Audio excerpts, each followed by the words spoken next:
So I cannot think of a better time to make a siyum on Menachot than in between the two biggest Menachot of our year, the Korban Omer, second day of Pesach, and the Shtei Alechem on Shavuot. And I want to try something out on you all. That's kind of my new theory of Menachot. And it goes a little bit like preamble, and then we'll get into it.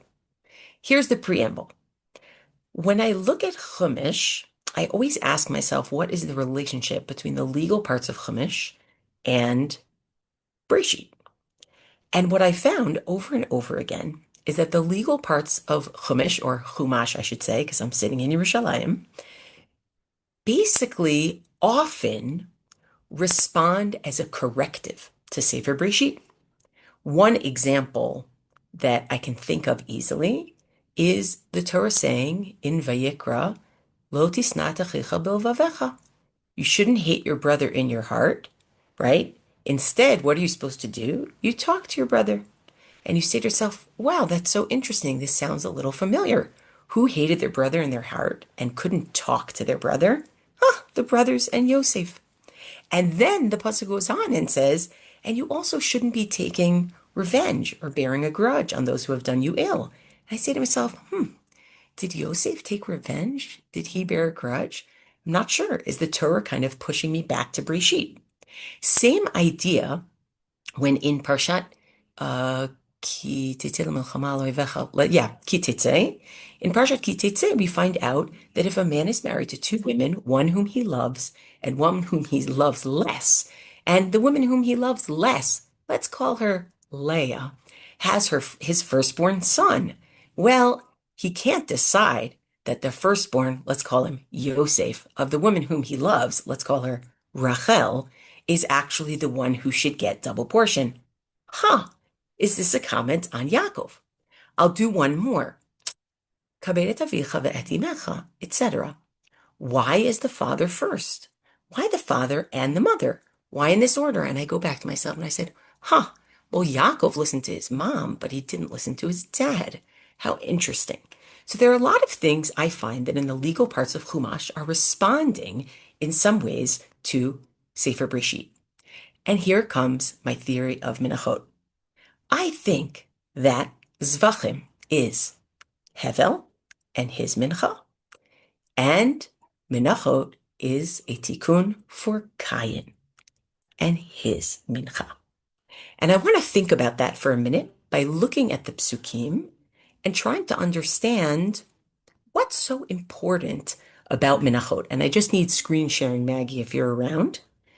What's so important about Menachot that is like a central idea, that we should be walking away from this Masechet with? Still just, screen share. This is great. Okay, take a look, my friends. So we have Vahi miketz yamim, after some time, Vayaveh Cain mipri ha'adama mincha laHashem.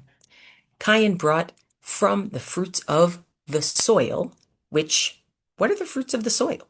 The fruits of the soil, is that wheat? Is the fruits of the soil cucumbers? What's the fruit of the soil, right? It's certainly not from a tree. It's from the soil. He's Oved Adama. Hevel hevi gamhu mi bechorot zono umechel behen. And Hevel brought from the first of his flock and from their fat parts, meaning their choicest part. And Vayasha Hashem el Hevel v'minchato. We know the end of the story. God answers Hevel and is happy with Hevel's korban, not happy with Cain's korban. And people wonder, what is it about Cain's korban that went wrong? So we don't have to read it inside right now because we don't have so much time. But just briefly, the Bechor Shor, for example, 12th century commentator, tells us he thinks the difference is that what Hevel gave was he gave his Bechor, right? He gave his, not just Bechor, he gave the Chalev of the Bechor, the choicest, the best. Whereas Cain just gave from something. No Chalev, nothing special. And in Breshit Rabbah, the focus is dafka on the fact that it doesn't seem to be that really Cain brought from the first of what he had. Let's take a look at that quickly. Vayavei Kain mi pri ha'adama mincha Hashem. Sorry. Cain brought from the produce of the land a gift to God. Min hapsolet, from kind of the nebby stuff. And it's similar la'arisra to a problematic sharecropper, shaya ochelet habakurot. They eat the first, earliest, ripest fruit first, umechabed lebal hasadeh et hasiyafot. And what they give to their landlord is they give them kind of the not so great stuff, the stuff that's at the end. So basically, these two interpretations, one is saying it's not of the best, and the other is saying it's not of the first. But I want to actually point something out that's far more basic. Were Cain and Hevel eating animals? No. Cain gave God some of his own food. He gave God not the best of his own food. He gave God the leftovers of his own food. Not the first of his own food, but the last of his own food. And I think that fundamentally, what Menachot represent is they represent something that Cain was able to do as an Oved Adama that Hevel was not. Hevel spent his time following the sheep. To be an itinerant wanderer is not to be autonomous, it's not to create cities, it's not to create empire, but to be an Oved Adama, as soon as you can domesticate what grows from the ground, you can settle there. You can build Migdal Bavel there. You can create cities and empires and human arrogance there. And so here we have Hevel, who says, this isn't even my food. I follow these things in the field. Maybe I shear them in order to make my clothes. I shear them in order to sell them. But Cain says, look at me. I can domesticate the earth. And God, you can have my leftovers. Now, when we look throughout the Torah, I think over and over again, we get various tikkunim for this. Let's take one tikkun for this. What are we told over and over again about the mincha? The mincha has to be from what kind of flour? Solat, the best, the choicest. What is the mincha going to be? How is it going to be given? It's supposed to be, it can be prepared in lots of different ways. Do a little work. Do a little work. Don't just give the leftovers, do a little work. It's not supposed to be from chametz, because guess what? Chametz represents the end of the process of having domesticated the earth, created bread that rises, and you're at the end of your process. No, a mincha is supposed to represent the beginning of the process, the sort of bechorot, right? Take our mincha of the Korban Omer. You cannot eat before you give a Korban Omer. You may not eat barley. You have to give mi bechorot sono. Here, mi bechorot achilato. Mi bechorot ochlo. Before you eat, you give to God. Before you celebrate how you've domesticated the land, how you've become na'aseh lanu shem, here we are, we can be the ba'alei habayit. We are told, no. Before you eat, you actually give something over to say, it's not kochi va'otzem yadi. That's not what this is. I also want to suggest that when you look at bikurim, which we're also sitting before bikurim, because Shavuot, bikurim, which is not an issue of a mincha, I think that's connected too. The whole notion that you have to give mereshit priyad matra, right? You're giving from the very beginning. You're giving from the very beginning, from all of your peirot. I think we see this over and over again. Now, of course, after the Mabul, people eat meat as well. But I have to say that many people have pointed out that when we think about the symbolism of giving a korban that's an animal, often the symbolism is a suggestion that that animal should be filling in for us, almost that we deserve to be on the altar, but Hashem would never ask that of us. And so it stands in for us.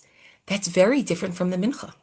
The mincha represents A, our sustenance. And I mean our sustenance in the sense of our parnasa.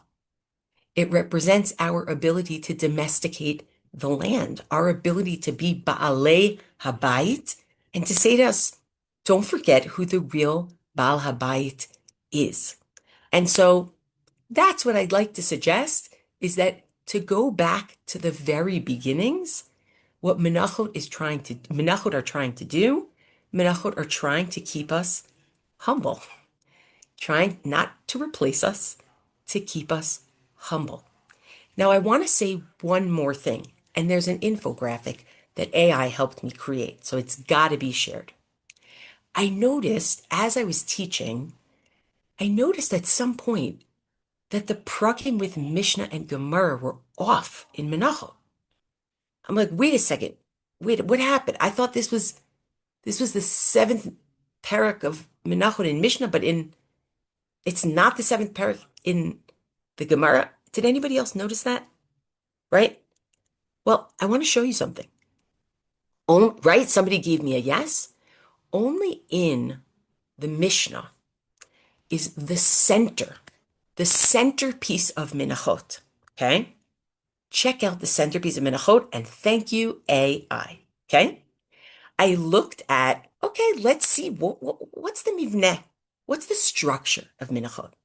So first of all, as Rabbanit Michelle said, it begins and ends with Lishma, right? It starts with Lishma, it ends with Shem Shamayim. It's so beautiful. But then I started noticing something madhim, something remarkable. Every parak has a twin except for parak Zayin. Prakim Aleph and Bet, they're twins. One is talking about a lot of psulim, what would make the mincha psula, some things that it'll still be kasher of alo ala lidei chova, but a lot of psul. And parak Bet is talking about pigul, meaning they're twins. Even prakim Gimel and Dalet, there's so much about the different pieces of the korban, meaning of the korban mincha. The question of whether different parts are mitzdarfim to each other. The question of what happens if this one gets mixed up with that one. The question of whether the shirayim matter for the kmitza, right? The question of the mi'ut part of it versus the ribui. The question of what's ma'akiv. And then, of course, in Parak Dalet, it's all about ikuva, and we start also talking about what happens when things are in halves. Twins. Parak Hey. I call it the Echosim Prakim, Hey and Vav. It's giving us the how-to.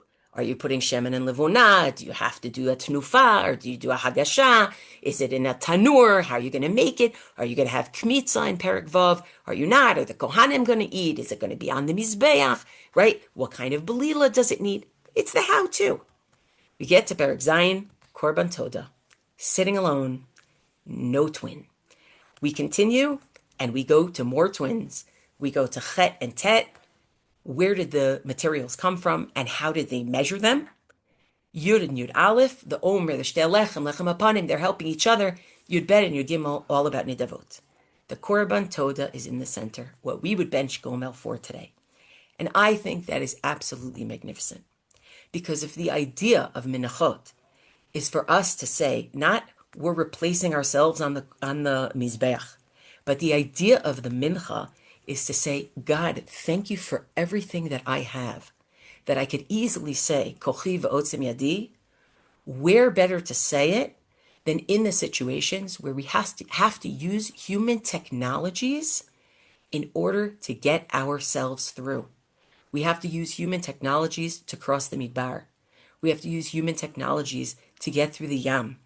We have to use human technologies to get ourselves better, to get ourselves well. And Matir Asurim, don't ask how I got out, so I'm not sure what to do with that one.